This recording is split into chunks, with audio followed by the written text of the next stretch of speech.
Je suis très heureux de parler ce soir à l'IMI, donc à nouveau sur le tarot de Marseille, effectivement. Un objet assez, pas mystérieux quand même, mais bon, un objet qui est pas toujours très bien connu, puisqu'il fait partie comme ça des, je dirais un peu des clichés. Des clichés de la cartomancie, de la voyance, des arts divinatoires. Et donc l'idée c'est ce soir c'est de vous montrer un petit peu finalement qu'est-ce qu'on peut en dire de cet objet d'un point de vue un peu historique déjà, hein, on peut le contextualiser, voir un petit peu d'où ça vient. Bien que moi je ne me sens pas historien, je suis plutôt un praticien, et donc c'est aussi à ça que j'ai envie de vous initier ce soir. J'aime bien moi les conférences qui sont un petit peu interactives, et donc l'idée ce soir ça va être que je vous montre aussi comment on peut s'en servir concrètement.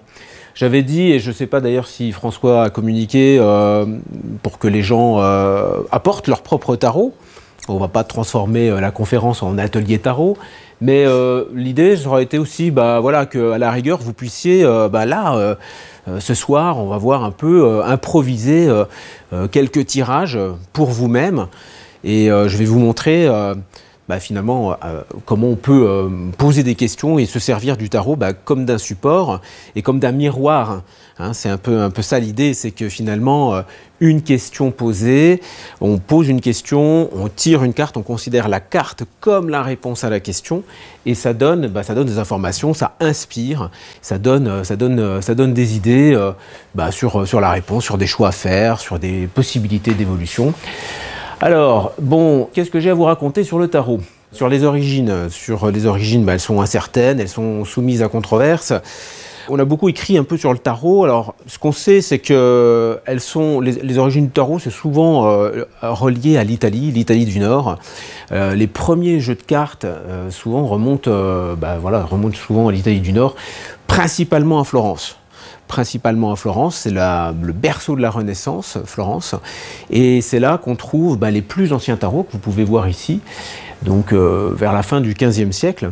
Et on ne sait pas trop en fait le tarot vraiment d'où ça vient. Il y a pas mal d'hypothèses, il y a beaucoup de choses qui ont été écrites. Sur l'origine du tarot, vous pourriez vous référencer beaucoup sur le livre d'Isabelle Nadolny, qui est une historienne qui a écrit sur le tarot, qui est vraiment génial, et sur lequel, dans lequel vous allez avoir énormément de documentation sur d'où ça vient, comment c'est construit, etc. Le tarot, alors... Bon, on va laisser cette diapositive qui présente le tarot de Marseille de la version de Nicolas Convert. Nicolas Convert vers 1760, et c'est la version qui est souvent la plus représentée, c'est celle qui a formaté, on pourrait dire, le tarot qu'on connaît, le tarot de Marseille, tel qu'il a été représenté à partir du XVIIIe siècle, XIXe siècle. Voilà, donc ça c'est le tarot de Nicolas Convert en 1760. Et Nicolas Convert, c'était surtout à Marseille, en fin de compte, que les reproductions se faisaient à cette époque-là. Les reproductions du tarot, elles étaient surtout réalisées par des maîtres quartiers, par des artisans finalement, des artisans qui sur des presses, là on a passé sur des presses ici, regardez, ça c'est au XVIe siècle, donc c'est des procédés de reproduction antérieurs à l'imprimerie, on appelait ça de la xylographie, et donc ce sont des presses un peu comme le même fonctionnement que l'imprimerie si vous voulez, et on avait comme ça des presses qui venaient un peu comme des tampons encreurs, il faut imaginer des lames en bois sur lesquelles étaient gravées, sculptées et dessinées les lames du tarot, qui ensuite étaient peintes pour ensuite s'abaisser, vous voyez, au moyen d'une poulie comme ça, et on imprimait de cette manière-là les premiers tarots. Et donc les tarots étaient répandus dans toute l'Europe. L'origine, comme je le disais tout à l'heure, elle est un peu incertaine. Les premiers tarots, d'un point de vue historique, on les trouve en Italie au début du XVe siècle, au début de la Renaissance, en fin de compte. Ce qu'on sait d'un point de vue historique, c'est que les jeux de cartes existaient, mais pas vraiment en Europe. Ils ont été interdits pendant le Moyen-Âge. Donc les jeux de cartes, l'émergence des jeux de cartes, c'est surtout à partir du XVe siècle. Et donc le tarot de Marseille, enfin le tarot qu'on n'appelle pas le tarot de Marseille encore au XVe et XVIe siècle. C'est à partir du XVIIIe siècle qu'on l'appelle tarot de Marseille, parce que c'est à Marseille principalement que les maîtres quartiers, Nicolas Convert notamment, eh bien, vont le plus les reproduire. Et auparavant, donc dans les siècles précédents, eh bien, on diffuse le tarot. Le tarot se reproduit dans différentes régions de France et d'Europe. Et donc la diffusion, elle se fait donc par xylographie. Et il faut imaginer, tiens, regardez par exemple ici le tarot de Jean Noblet en 1650. Alors il est ici, hein, ça c'est une carte qu'on peut voir, voilà, à la Bibliothèque de France, c'est l'Amoureux, vous voyez, ça c'est une réédition.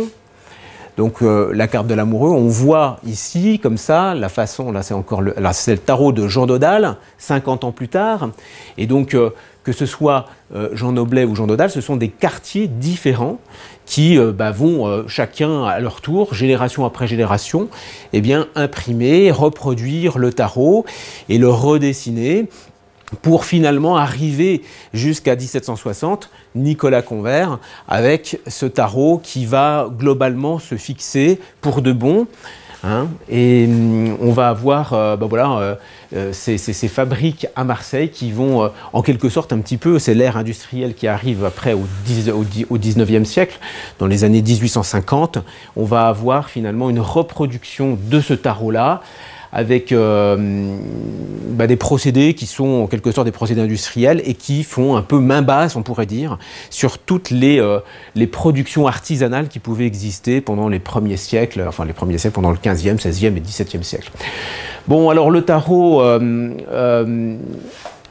de quoi ça parle? Eh bien, le tarot est finalement, quand vous le regardez, moi j'aime bien cette image-là parce que c'est un vieux tarot, on observe quoi? On observe des cartes, mais surtout on observe des images.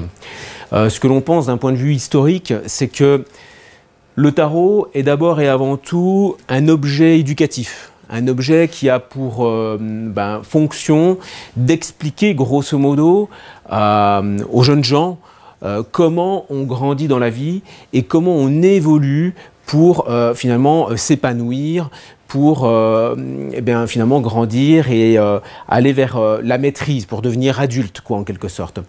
Et donc, on pourrait presque voir ça comme comme les différentes séquences de la vie, avec une première séquence, donc notre personnage principal, qui serait le battleur, et qui va rencontrer des personnages. Ici, vous avez la papesse, l'impératrice, l'empereur, ensuite le pape, ça descend ici. Hein.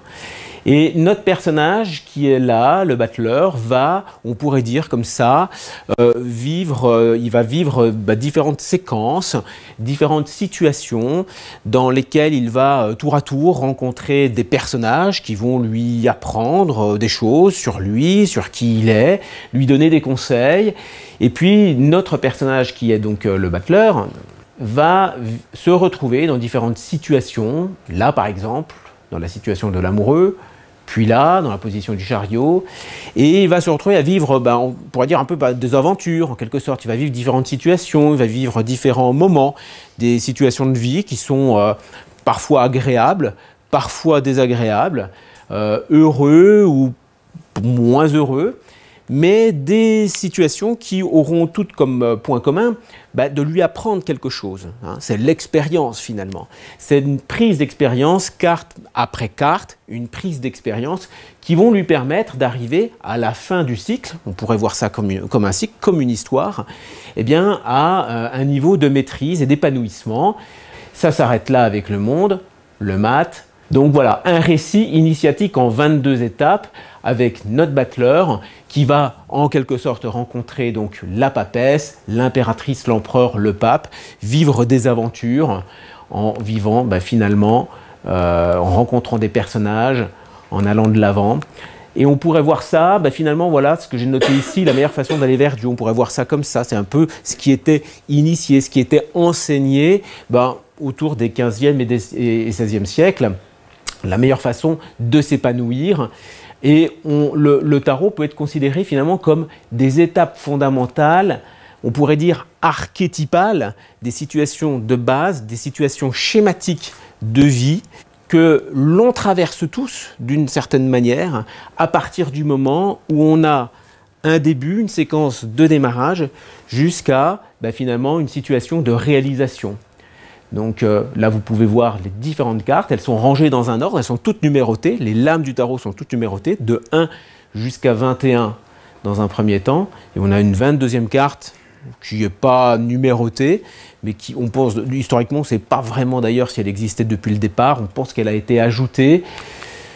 Et donc ce sont des archétypes, des schémas d'évolution, avec donc des séquences de vie qui permettent à notre jeune personnage, le héros de notre histoire, le battleur, d'évoluer jusqu'à un niveau de maîtrise. Donc le niveau de maîtrise, on pourrait dire, est atteint quand il arrive à cette carte qui s'appelle le monde, qui figure un personnage réalisé, une mandorle, qui est très commune dans les représentations iconographiques au Moyen-Âge, dans lesquelles on voit beaucoup, par exemple, des Jésus ressuscités, des Jésus en victoire, des personnages qui sortent du tombeau, qui sont comme ça entourés par cette couronne de laurier, et puis on voit les emblèmes des 4 évangélistes qui sont autour.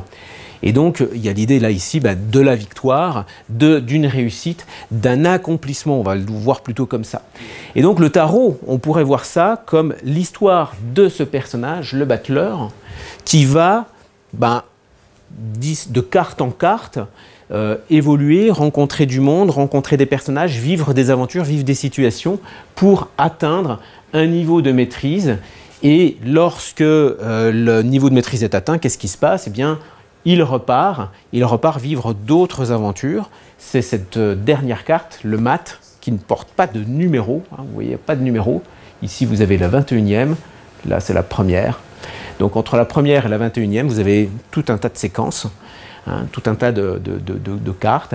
Et puis cette carte-là représente finalement le même personnage qui a atteint la maîtrise et qui repart vivre d'autres histoires. Il redevient battleur ailleurs.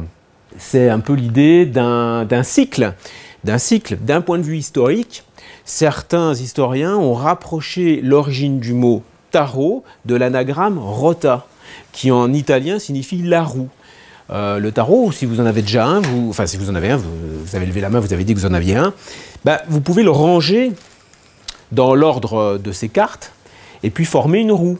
Former une roue de la première, comme ça, voilà, ça tourne. Et quand vous arrivez au 21, vous avez le mat qui automatiquement se retrouve à la dernière place, mais aussi à la première.